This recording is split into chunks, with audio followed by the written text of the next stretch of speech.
Assalamualaikum warahmatullahi wabarakatuh. Perkenalkan, nama saya Yuda Adi Parista. Kali ini saya akan menjelaskan tentang metode pembelajaran bahasa Indonesia SD kelas tinggi. Metode adalah cara yang telah teratur dan telah terpikir baik-baik untuk mencapai suatu maksud tertentu. Metode dalam pembelajaran bahasa Indonesia yaitu sebagai berikut. Yang pertama, metode terjemah. Metode terjemah adalah metode yang lazim digunakan untuk pengajaran bahasa asing, termasuk dalam hal ini bahasa Indonesia yang pada umumnya merupakan bahasa kedua setelah penggunaan bahasa ibu, yakni bahasa daerah. Yang kedua, metode audiolingual adalah sangat mengutamakan drill atau pengulangan. Yang ketiga, metode komunikatif. Desain yang bermuatan komunikatif harus mencakup semua keterampilan berbahasa. Dan yang keempat, metode struktural analisis atau SAS. Metode ini digunakan dalam pembelajaran membaca dan menulis prinsip. Yang kelima, metode produktif. Metode produktif diarahkan pada berbicara dan menulis. Yang keenam, metode langsung. Metode langsung berasumsi bahwa belajar bahasa yang baik adalah belajar yang langsung menggunakan bahasa secara intensif dan komunikasi. Yang ketujuh, metode partisipatori. Metode pembelajaran partisipatori lebih menekankan keterlibatan siswa secara penuh.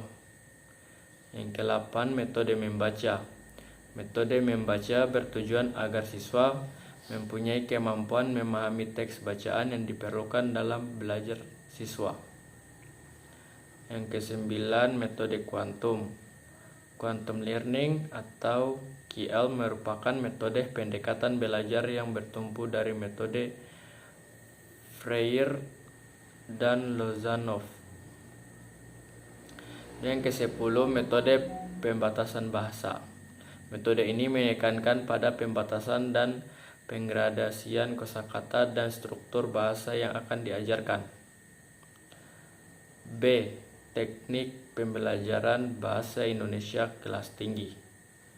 Teknik pembelajaran merupakan cara guru menyampaikan bahan ajar yang telah disusun dalam metode berdasarkan pendekatan yang dianut. Berikut ini adalah teknik-teknik yang biasa digunakan dalam pembelajaran bahasa Indonesia. Yang pertama, teknik pembelajaran menyimak. Ada beberapa macam seperti simak, ulang ucap. Yang kedua, simak tulis atau dikte. Yang ketiga, simak kerjakan. Yang keempat, simak terka. Yang kelima, memperluas kalimat. Yang keenam, menyelesaikan cerita. Yang ketujuh, membuat rangkuman. Yang ke-8, kata kunci. Dan teknik kedua yaitu teknik pembelajaran berbicara. Yang pertama, ulang ucap. Yang kedua, lihat ucapkan. Yang ketiga, memerikan. Yang keenam, menjawab pertanyaan.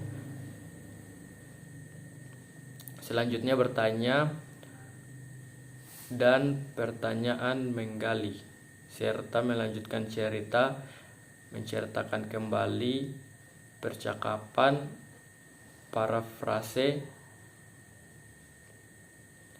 reka cerita gambar, bermain peran, wawancara, memperlihatkan dan bercerita.